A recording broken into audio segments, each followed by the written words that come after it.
Para dewa lalu mengambil isi perut Narvi dan segera mengikat Loki ke batu besar menggunakan jeroan dan isi perut anaknya sendiri. Saat Loki mulai mendekati tembok Asgard, para dewa melihat burung elang itu mengejar mereka dengan sangat cepat. Begitu Loki melewati penghalang, mereka langsung menyalakan api di tumpukan kayu bakar tersebut. Dan api itu pun langsung menyembur ke arah langit. Para dewa mulai percaya nampaknya sumpah itu berhasil. Loki, si dewa prank dalam mitologi Nordik. Dalam cerita mitologi Nordik, Loki mungkin salah satu karakter yang paling terkenal. Dia sering digambarkan sebagai dewa penipu dan sering membuat kegaduhan di Asgard. Nama Loki selalu memiliki banyak konotasi negatif karena sifatnya yang licik, terutama perannya dalam kematian Dewa Baldur, sehingga mempercepat kedatangan Ragnarok. Representasi Loki. Dalam mitologi Nordik, Loki sering digambarkan sebagai sosok yang tinggi kurus dengan rambut pirang stroberi atau merah menyala. Dia juga terkadang digambarkan memiliki bibir pecah-pecah dan bekas luka di wajahnya. Ini mengacu pada hukuman yang diterimanya dari para dewa. Loki juga terkenal mampu mengubah bentuknya menjadi apa saja.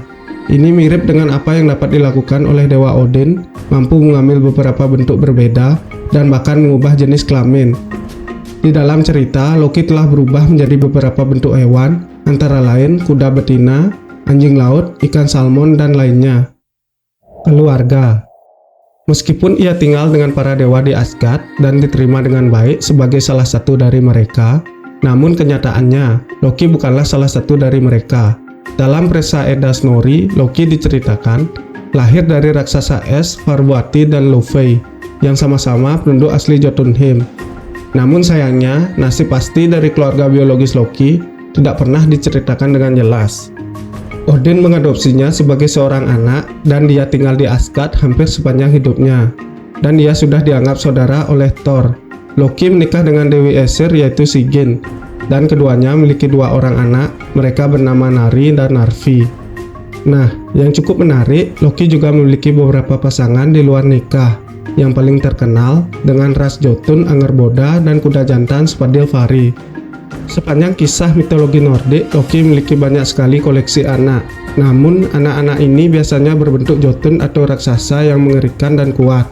Nah, anaknya juga ditakdirkan untuk terjebak hingga Ragnarok tiba. Dengan raksasa Angerboda, Loki memiliki 3 orang anak, antara lain Hel, si dewi kematian sekaligus penguasa dunia bawah. Hel sering digambarkan sebagai wanita dengan wajah terbelah menjadi 2 bagian. Satu sisi cantik dan sisi lainnya hancur atau hampir berangkat tengkorak saja. Orang Nordik zaman dulu percaya bahwa semua orang yang mati karena alasan apapun selain mati dalam pertempuran akan menghabiskan waktu untuk membeku di dalam dunia bawah yang dikuasai oleh Hel.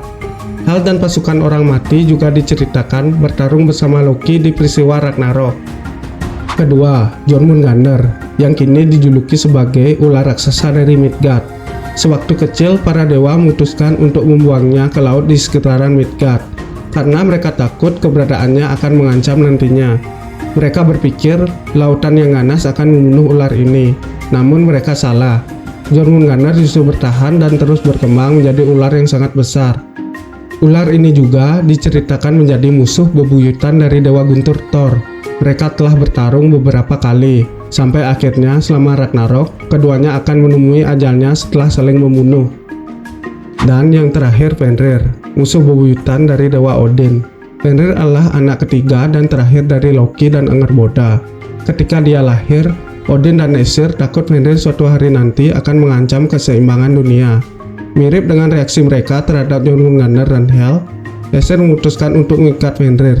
Akan tetapi, dia selalu bisa melepaskan diri dari setiap ikatan yang mereka gunakan.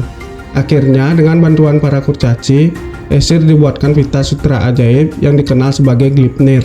Serigala ini sudah mencurigai tipuan Aesir dan menolak untuk diikat dengan pita sutra ajaib, kecuali ada salah satu dewa yang mau memasukkan tangannya. Tyr, si dewa perang dan keadilan, mengajukan diri untuk meletakkan tangannya di mulut serigala itu. Dan ketika Fenrir mengetahui bahwa dia tidak dapat membebaskan diri, dia merobek tangan Dewa Tyr. Fenrir akan terus tumbuh besar dan sangat kuat, sampai akhirnya ia berhasil membebaskan diri ketika Ragnarok tiba. Odin akan ditelan utuh oleh serigala raksasa ini, sebelum ia dibunuh oleh Vidar yang membalaskan dendam ayahnya. Nah, dalam cerita lain yang cukup aneh, Loki juga diceritakan melahirkan seekor kuda berkaki 8 yang bernama Sleipnir. Kuda ini merupakan kendaraan Dewa Odin dan memiliki kemampuan berlari di atas air dan terbang. Loki memiliki kemampuan spesial untuk merubah bentuknya menjadi apa saja. Pada saat itu, ia mengambil wujud menjadi kuda betina dan menjalin hubungan dengan seekor kuda jantan yaitu Svadilfari. Nah, akibat peristiwa itu, Loki kemudian menjadi ibu dari Sleipnir dan melahirkannya sendiri. Kesetiaan Loki kepada Aesir sering dipertanyakan selama saga. Namun pada akhirnya Loki akan membelot, membantu para Jotun dalam pertempuran melawan para dewa. Dia bahkan akan menjadi salah satu pimpinan mereka. Penculikan Aidun. Kisah ini diawali dengan Loki, Odin, dan Honir melakukan perjalanan jauh melintasi pegunungan yang tinggi. Wilayah ini sangat sepi dan makanan pun sangat sulit untuk didapatkan. Namun ketiganya cukup beruntung bertemu dengan kawanan lembu. Salah satunya kemudian mereka tangkap untuk dimakan. Saat mereka sedang memasak daging lembu tersebut, kok dagingnya nggak matang-matang ya? Kata Loki. Kemudian mereka mulai menyadari dagingnya tersebut tidak bisa dimasak. Ketika Loki melihat ke atas, ia melihat seekor elang raksasa yang berada di atas pohon di tempat mereka memasak. Elang itu berkata bahwa ia telah menyihir dagingnya, dan daging itu tidak akan pernah matang, tidak peduli seberapa lama mereka memasaknya di atas api. Elang itu meminta agar mereka memberinya bagian dari daging lembu tersebut. Nah, baru setelah itu dia akan mencabut kutukan yang telah ia berikan padanya. Dengan enggan, para dewa akhirnya setuju, dan elang itu pun kemudian mengambil salah satu potongan daging. Loki yang terlihat marah dengan kejadian itu berusaha menyerang si elang. Dia mengambil tongkat di dekatnya lalu menerjang burung tersebut. Namun sayangnya dia masih dalam keadaan lapar, sehingga usahanya pun menjadi sia-sia karena tidak ada cukup tenaga yang ia miliki. Namun celakanya burung itu malah balik menangkap Loki menggunakan cakarnya dan kemudian terbang dengan cepat ke atas pohon. Loki yang ketakutan memohon kepada si elang untuk melepaskannya. Namun pada saat itulah elang tersebut mengungkapkan identitas aslinya. Dia adalah Tazi, seorang raksasa yang telah mendengar tentang kekuatan magis buah Aidun dan menginginkannya untuk dirinya sendiri.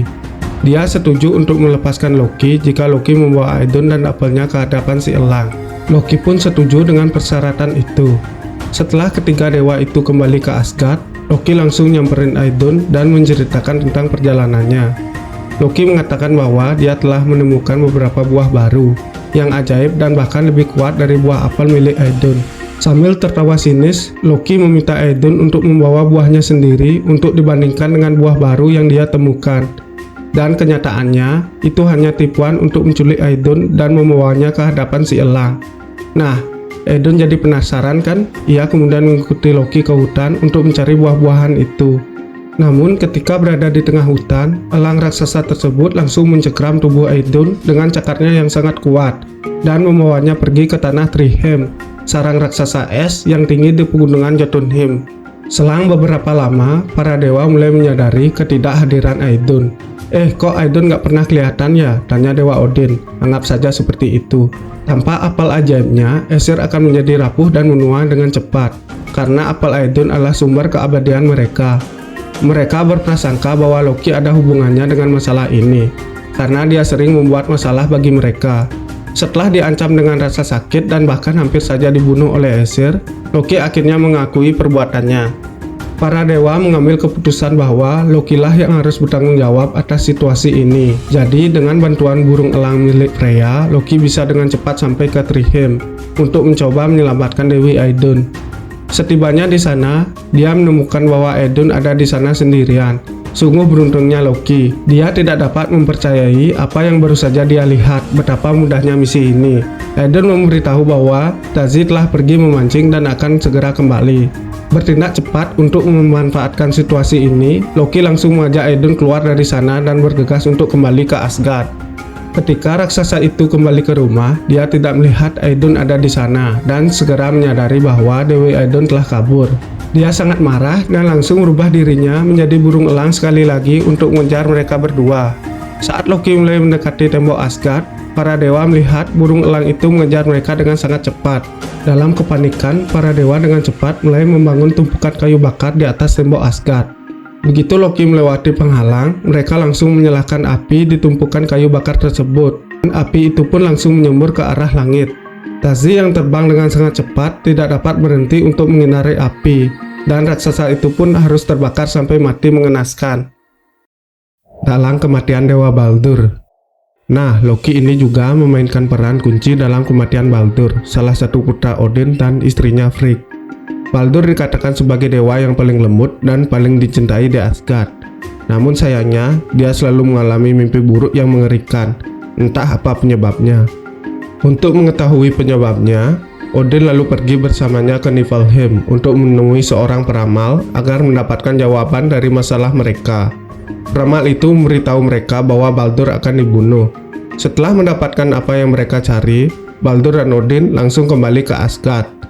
Setibanya mereka di Asgard, para dewa memutuskan bahwa mereka harus menemukan cara untuk melindungi Baldur dari bahaya itu. Kemudian Dewi Frigg melakukan perjalanan ke 9 dunia, meminta agar setiap benda, objek, dan makhluk hidup untuk bersumpah bahwa mereka tidak akan menyakiti putranya.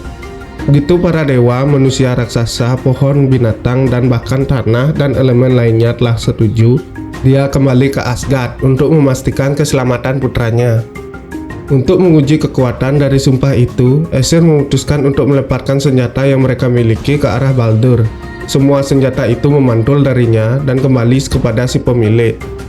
Nah, para dewa mulai percaya nampaknya sumpah itu berhasil. Mereka sangat senang atas pencapaian tersebut. Ketika Loki menyaksikan kekuatan baru yang dimiliki saudara angkatnya, Loki merencanakan sesuatu untuk menyabotase. Loki lalu mengubah bentuknya menjadi wujud wanita dan mendekati Frigg.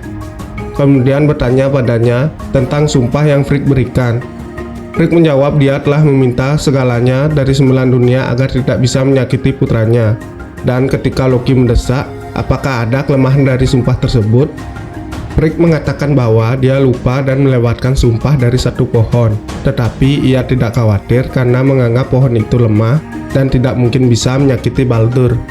Pohon itu adalah jenis mistletoe langka yang tumbuh di dekat Valhalla. Setelah mengumpulkan informasi ini, Loki segera berangkat untuk mengumpulkan ranting pohon mistletoe untuk dijadikan senjata dalam upaya mewujudkan rencana jahatnya.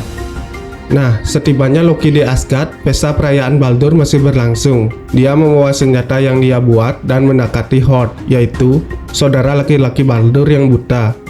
Ketika Loki bertanya mengapa dia tidak melempar barang ke Baldur seperti orang lain, Hord hanya menjawab, dia tidak akan bisa melihat dan tidak punya apa-apa untuk dilempar.